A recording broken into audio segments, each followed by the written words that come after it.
Today, I'm thrilled to introduce Oguer Avila, a consultant who has helped businesses harness the power of email marketing to increase revenue and deepen client relationships.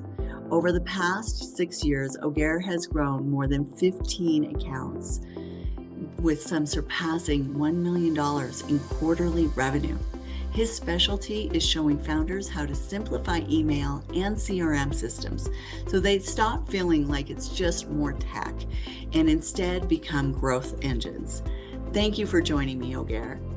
Thank you so much for having me.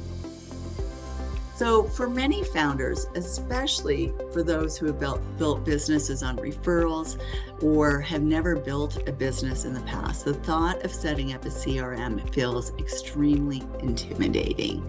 So how do they pick a starter-friendly system so that they can organize those relationships instead of losing them in all the notes and Post-its and spreadsheets that they have, and actually save them time and drive sales?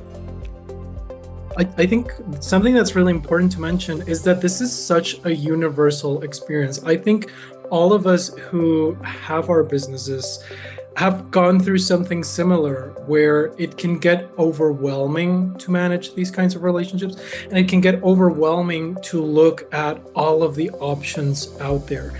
So of course, there are many different CRMs, and some of them are going to do different things, right? Not all CRMs are built equally. Of course, I'm partial to Klaviyo because my specialty is email marketing. And so that's a CRM that is specifically designed for email marketing. But then you can also look at things like Shopify, and you might not think of Shopify as a CRM, or I think a lot of people before using things like Shopify won't think about it as a CRM, but it's a more complete CRM because it involves your inventory, your leads, and also managing your orders. So depending on the needs of your business, there are going to be several different tools out there. You can also pick all-in-one tools like Go High Level, but I really do think that we need to look at these sorts of tools, not from a point of fear, but from a point of relief, if you want to call it that, because it's actually going to help you manage your business in a better way. And I think that's the same with all technology. Like right now we have the talk about AI, and everyone's freaking out like how is AI going to change the world? And while we don't know yet the extent of it, what we do know, it's a fantastic tool, especially for entrepreneurs. I think anyone who doesn't have a business is using it like it's Google. And then we who have businesses are actually getting the nitty and gritty of it. So anyway, my point here is I understand how overwhelming it can be at first. And I think for many, many people, it can get to be a little bit too much.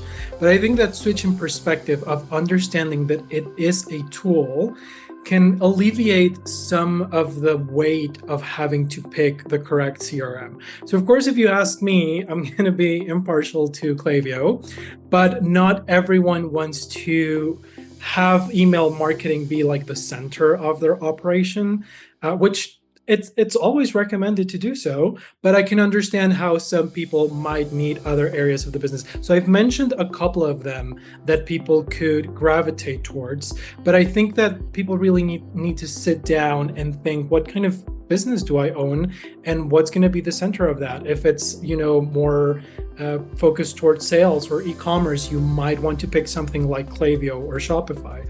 And I guess it's going to depend on that. It never hurts to consult a professional, of course.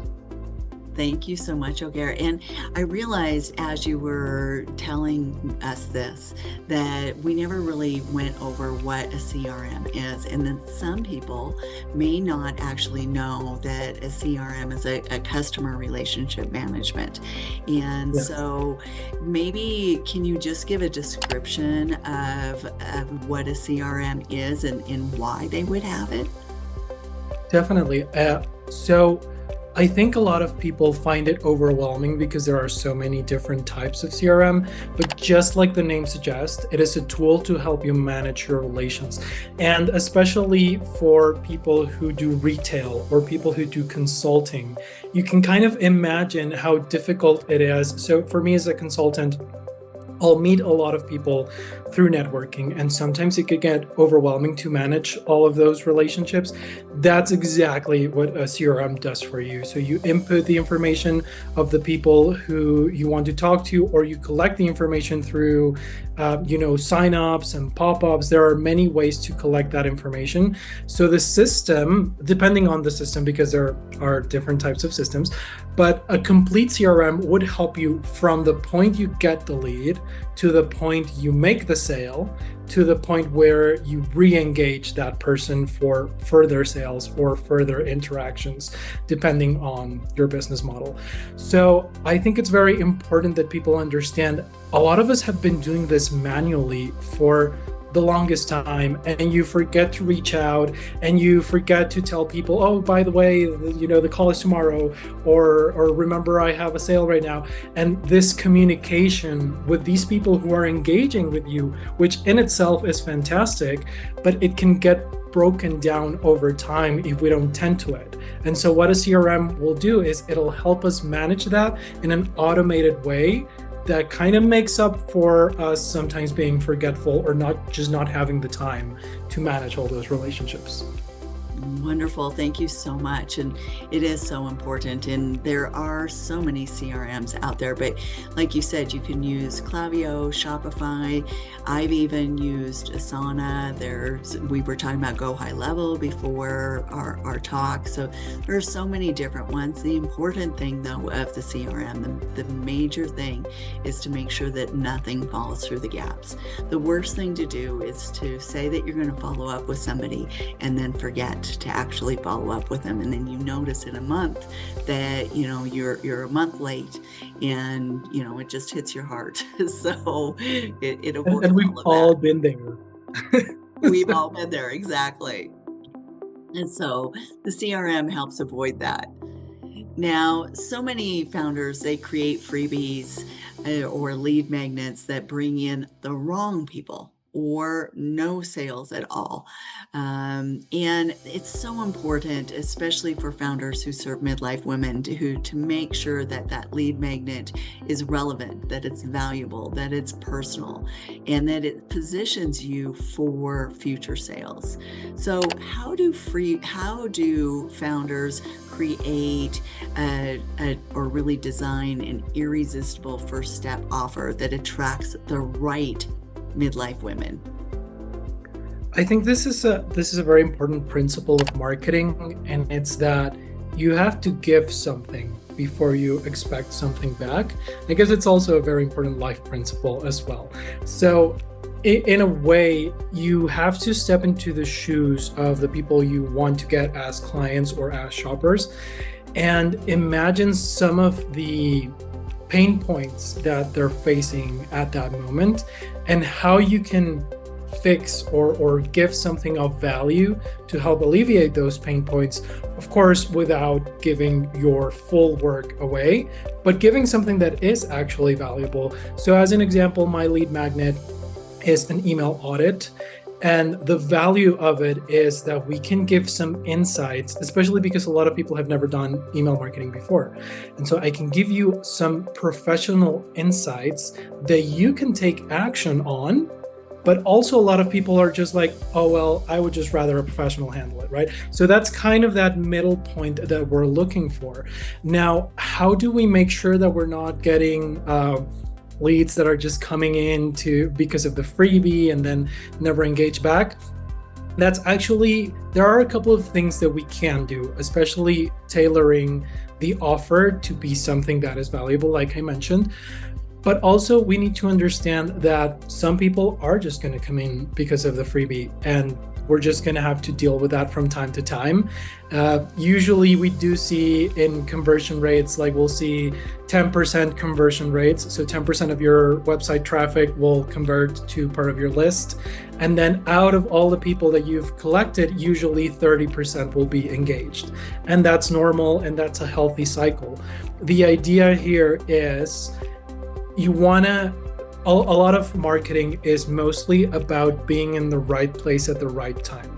and staying in people's minds. And so when you can differentiate between hotter leads and colder leads, really what you're doing is you're differentiating opportunities to speak to people about the things that they're looking for. And that's exactly what we can do with a CRM. And that's why this lead collection is so important. Even if someone signs up just because of the freebie, their information is still on there. And at some point, they might want to connect. At some point, they might decide now is the time where I want this. And it's just like when we're browsing for something that we want to shop, right? And sometimes you know that you want to get that really expensive vacuum cleaner or that really expensive mattress.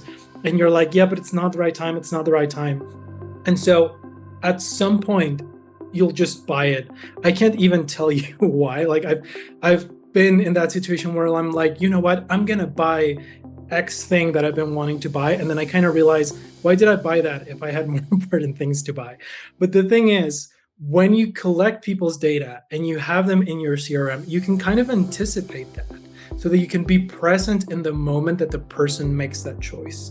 And that's what's really important about acquiring those leads, even if at first they do seem like colder leads. Great. Thank you so much. That makes so much sense. And a lot of business owners, they'll send one or two welcome emails and then they stop. They think, okay, I sent them the lead magnet. I sent them what I promised. I sent them another email telling them how to use it. And then, they'll either stop or they'll be very infrequent. How can they use automation to keep that connection alive without feeling robotic? We talked a little bit about AI earlier, but I know that there's other things other than AI. A lot of these CRMs have automation or workflows already set up. So what is a simple sequence that any founder could start with? Something that I do for my clients is when they come in, we create a diagram of what their customers have to experience to get to shop. Because I specialize mostly in e-commerce, but also if we're talking business to business, we can also make a diagram of their sales pipe, right? And so you identify the moments where a person might exit that sales pipe or your sales funnel. And then that's where you kind of want to have something in place to return them into the funnel. So that's why a very common practice for e-commerce is having the abandoned cart, abandoned checkout. These are just attempts at getting people back into the funnel and to that purchase. But I also think it's really important, especially when we're talking about consultants and people who are doing business to business, to just kind of envision your sales pipe in a way that you can reach out multiple times. So yes, we always want to have that welcome automation, like you said, but we also want to have an automation that can reach out periodically, because when we're talking about consultants such as ourselves, sometimes a deal can take months. So it's not just about reaching out immediately. It's also about staying within people's minds. So there are two things you can do with these automations. First of all, you can plan a long-term automation that just sends an email. You have maybe, let's say, 5 emails over the course of 3 or 4 months. So people are just getting new content that might be valuable to them, or at least might speak to those pain points that we mentioned. And just keep yourself in the back of their minds, right? So they know that you do this, and when they're ready to purchase, they'll reach out. But we can also set up automations that send us reminders to directly follow up with our leads, because of course the personalized attention is gonna put us over the top. So there's a lot that we can do with automation that helps us manage this, that can sometimes be, I don't know about you, but I can't keep track over 5 months of who I need to email today and tomorrow, and so it just really makes it that much easier. Yeah, it's so much easier when you can just go into your CRM and look at your list for the day and just focus on that and not worry about anything falling through the cracks and knowing that you are staying top of mind, right? Exactly. And, the other thing that I wanna bring up, I know you had said, like, reaching out every 4 or 5, 5 times every few months. Um, but what about, a more regular cadence for reaching out? Do you find that that's better with some types of businesses, maybe different with B2C versus B2B? What's been your experience? So yeah, when we talk B2C, especially if it's something like retail, it's always better to have the communication be more constant because usually these purchases are more impulsive. And I don't want to for that to sound negative.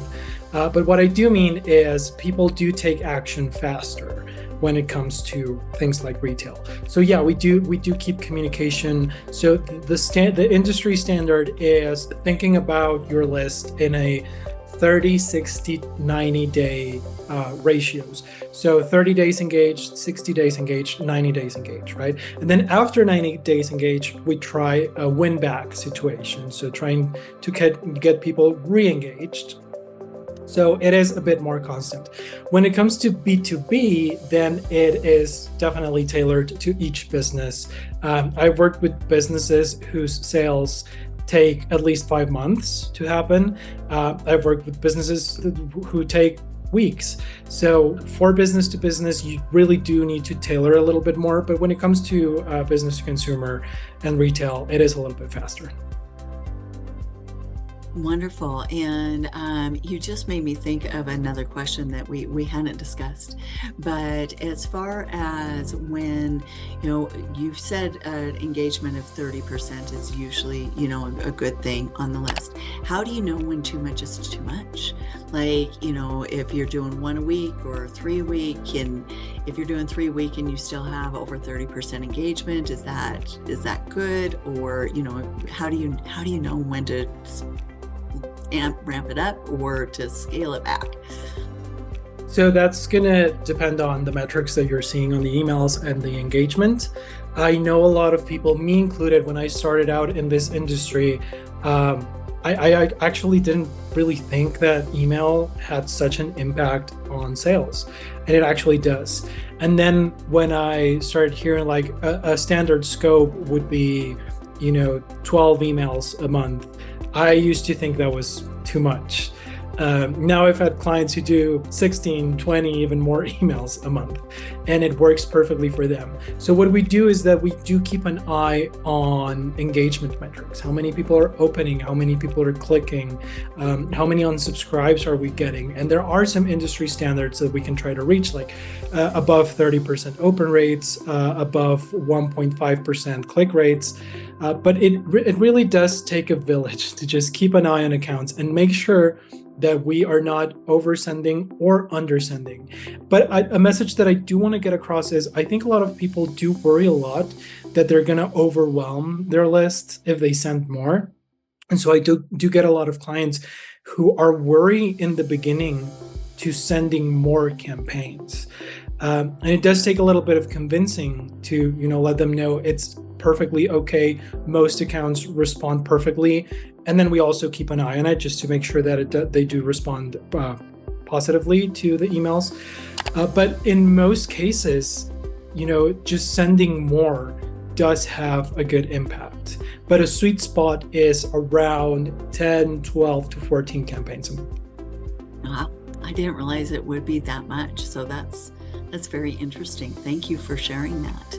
And you mentioned about re-engaging a little bit earlier, and every founder, we have subscribers who hasn't opened their emails in months. And, I'm always curious, what should we do with them? Should we delete them? Or, are there strategies to bring them back into conversation? So there are 2 strategies that we can do. I'm going to talk about profile suppression and profile re-engagement. So with profile re-engagement, again, depending on the type of business, if you are able to offer some sort of discount, that's where you want to use that card to try and reel people back into your sales pipe, your sales funnel. And then you can also try a branding approach. So if these were people who at some point were really engaged with you as a brand, then you can try and reel them back in that way, just reminding them of what you stand for, the value that you bring to the table. Of course, depending on the business, usually discounts are what really works. But also, if we want to talk about profile suppression, whenever we do this, we call it list cleanup. And when we do this, we make sure that these are profiles that are completely unengaged. So we want to look at profiles who have not visited the website, have not interacted in any way. If you are selling retail, they have not looked at products, they have not placed orders. And then we get to determine an amount of time. So we can say, let's say in 120 days since their last interaction. Of course, this will vary for different businesses, but this is a standard.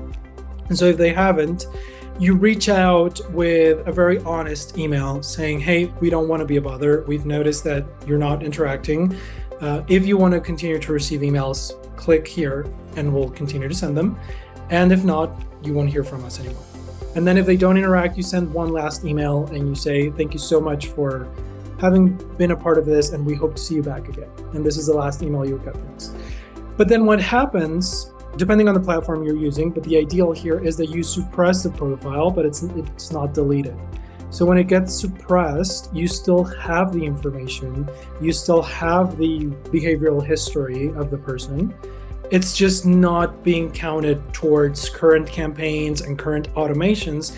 And in cases of some platforms like Klaviyo, it also doesn't count towards your billing.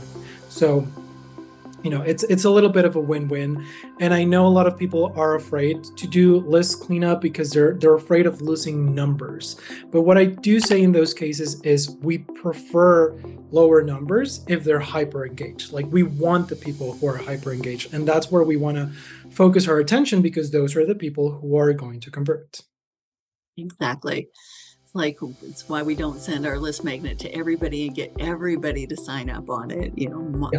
Especially for founders with midlife women, I really suggest that they say somewhere in there that it is for midlife women or women of a certain age or experiencing a certain thing in their lives, such as menopause. That's age related. So you don't really need to have midlife women and menopause in the same thing. But you had mentioned about the suppression when you were talking about that, and when my thought was like, when should we be doing this, or how often should we be doing this to make sure that we do have a really clean list?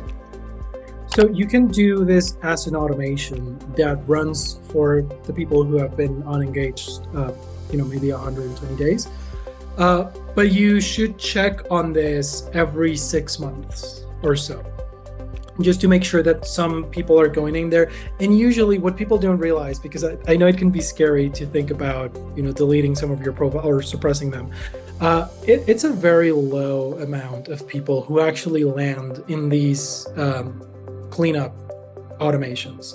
So there isn't a worry that you're going to get rid of half of your list. That's not going to happen. It's just going to be the small amount of people who are completely, truly just unengaged. And then again, why would you want those people there? If they're not engaged, then let's not spend too much time on that. If they ever come back and are engaged, that's going to be fantastic. But your efforts should go towards the people who are engaging with your content. Right. And speaking to somebody who lives and breathes data, you really don't want them in your numbers, because if you have 100 people on your list and let's just say 10 of them are not engaged, that's 10%.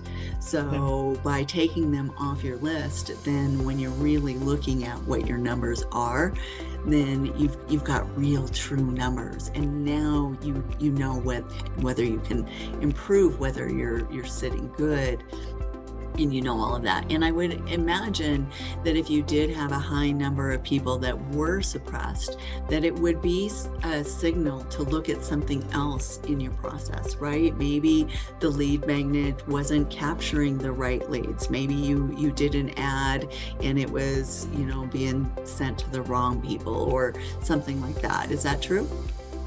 That is true. It very rarely happens. But yeah, for sure, we can tell a lot about the quality of a list by how many people are engaged and who is engaging as well. When I do the audit, I can imagine that a lot of people would think that I look mostly at setup, which I do. I take a look at the setup, make sure everything's right and working the way it's supposed to be. But I also take a look at segmentation. So I don't actually create the segments because I don't want to mess with anyone's account before they're a client. But I do make like I'm going to create the segment, and I just play with variables on how people are engaging with the content, how people are engaging with the website. And that tells me a lot more than many other variables tell me, because I can tell how healthy a list is, how interested people are. And honestly, when you introduced me, you talked about some of my clients reaching over $1 million in revenue, which is true. But I can't take all the credit for that, because honestly, it's because their lists were just like chef's kiss. They were super engaged. They were people who loved the product and loved the brand.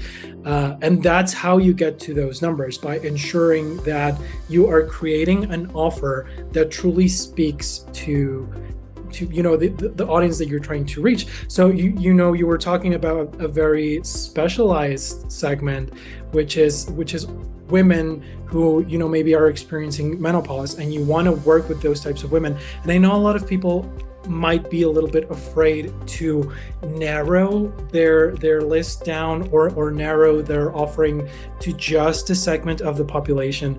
I also used to work as a branding director, and I built brands. And when you ask people like, what's your target audience, everyone wants to say, oh well, everyone, but it's really not. And the more you specialize, you can't speak to everyone. That is very true. And the more you narrow down who your actual audience is, who you can connect to, that's actually going to hit the nail on the head on who you can bring value to. And that's kind of what we're looking for here with your offer, with your lead magnet. When you do that, your list becomes amazing. That's great to know.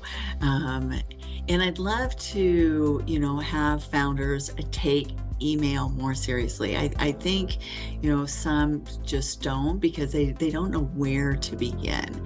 So what are 3 email strategies that would boost revenue and engagement in the first 30 days, where they could really see some tangible action and results to make so that they know that it's worthwhile?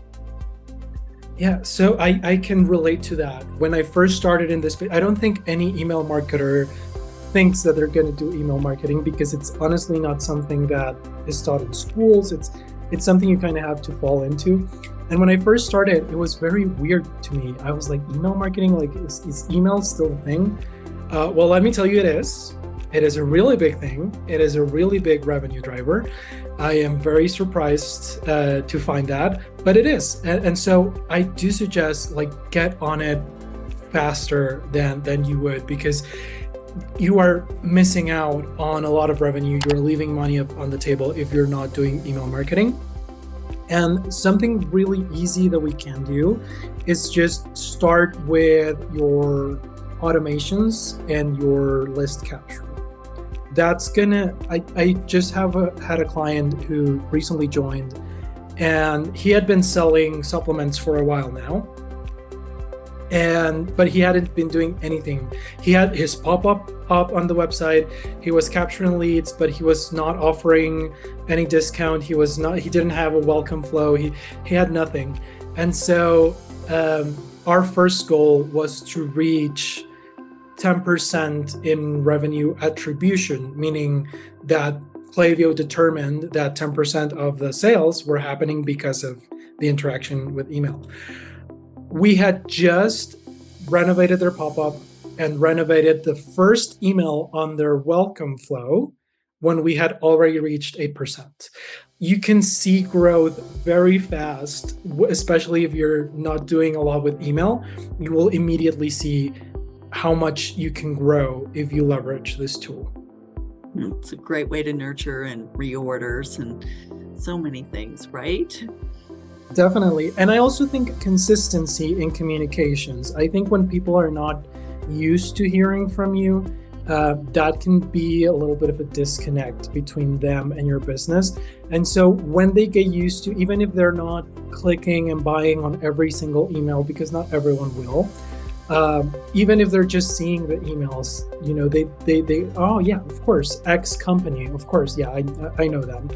And so you stay in people's minds. So with many things in life, the key is not getting it perfect the first time. The key is not having this like super complex strategy with these hyper complex flows that I sometimes see with my clients where they built like 1,000 branches. It's not necessarily about that. It's just consistency and showing up for your clients. Wonderful. Thank you for sharing that. And why should email be an essential hub? And we've talked a lot about CRMs and all of that, but what is the importance with that? Because a lot of founders, they're on so many different platforms. So how can you connect social collaborations? You mentioned, being able to tell that people were on their website and other visibility efforts. So this is why I personally use Klaviyo and I avoid other platforms like the plague, but I will work with other platforms if clients need it. But I love Klaviyo because it is a CRM that allows you to take a look at behavior and engagement of your customers or clients in a way that not every CRM can. And the reason why I think this should be at the center of your business is because I think people don't realize that there is a pre-sale stage where people just found out about your business, where they're inquiring just. And then once they make a purchase or once they engage, that's where email marketing comes in, because that's when you can have a direct relationship with these people through your CRM. And so, for example, you mentioned something that called out my attention. One of the strategies that I do with my clients is the people who are on your email list are going to be the most engaged people with your brand ever. Of course, within your list, you're going to have degrees of engagement, but those are the people who are willing to give out their information to stay in contact with you. And so what you can do through some integrations, for example, for some clients, I integrate Klaviyo and I integrate Facebook, and then or Meta. And then what we can do is create a segment of hyper engaged people. And then you can, through the integration, let Meta know, hey, these are the people who are hyper engaged. So find me people with similar characteristics. And then you drive your social media ads, the ads that you've created for awareness, for people to get to know your company, you drive them through that segmentation. And so Facebook finds similar people. There's a lot that you can do when you recognize that the heart of your engagement is your email list, beyond just email. So I do think it is a fantastic opportunity to take a look into email marketing, take a look into what having a CRM like Klaviyo can do for you to understand how people are moving through the little, your website, how people are navigating from start to finish of a purchase, and then how people are moving through your automations. I started out my career as a designer. I'm a creative. I'm an arts major. And so I never thought I would be super excited about like statistics and numbers, but I am, because you can kind of see a person's journey and what they're experiencing with your business through that segmentation, through those analytics, and it just makes for easier scalability. So you can very easily understand how people are loving your business and how you can make more of that. Great. Thank you so much. And given us so many insights on CRMs, and I can tell the audience from building 2 CRMs myself, in my corporate world, that you hit the nail on the head. And the important thing with your CRM is to make sure that not only is it helping you manage your contacts and how to follow up, but that you can see some other insights, that you can see what emails that they've opened, you can see what web pages or where they've clicked. And so you have some additional information so that you can segment them. And if they clicked on a certain thing, you know that, and you can maybe send them something else down the road. You've given us so many different insights, and thank you for breaking down the email and the automation in such a clear and approachable way. I really appreciate that. Thank you. I really do hope that it's valuable to everyone. One thing is, something that I really love about email marketing is that it allows you to make data-based decisions, which is always fantastic. And so I do remember I had one client who wanted to send emails only on Monday, because he had an airline, a private jet airline, and he was like, no, well, you know what, like, people are checking flights on Mondays, and that's when they're booking, so we should be sending emails only on Mondays. And so slowly I encouraged him, let's just send on other days, I just want to see the data. And we ended up finding out that Mondays were the worst days for them. And so this is what having that data can do for you. And it can show you what people are loving. I have another client who had a product that they didn't really want to push because they didn't think people would like it. And that ended up being their star product. And we found out through email first, and then they started pushing it and it became a big thing. And so it allows you to look at the data and stop speculating and start making those data-based decisions. Which is so important. I can tell you, I've just about made so many business decisions that would have been incorrect had I not checked the data first. Because emotionally, we do get really emotional about it, and we feel like we know what it is. But then you look at the data, and the data, if it doesn't match, then you really need to make a different decision. And so it can really save you from some wrong decisions. And I think a lot of people are really afraid of that. But in today's world with AI and with everything that we have, it really is a lot simpler to be able to do it. So my biggest message would be, don't be afraid, but you definitely need something in place. And it's better to start now than later and get that data on your customers. Now, for those that want to go deeper, what is the best way to connect with you, to grab your free email audit, or to connect with you in a different way? They're free to go to my website, ogbrander.com. They can learn a little bit about some case studies that we have there about our offering, and they can also request the free audit, or they can reach me at my email, which is oguer@ogbrander.com, and I'll be more than happy to help set them up with an audit and see what we can do for them. Thank you so much, Oguer. Really appreciate your time today and sharing so many great insights with us. Thank you for having me. This was a lot of fun, and let's not make it the last one. Sounds good.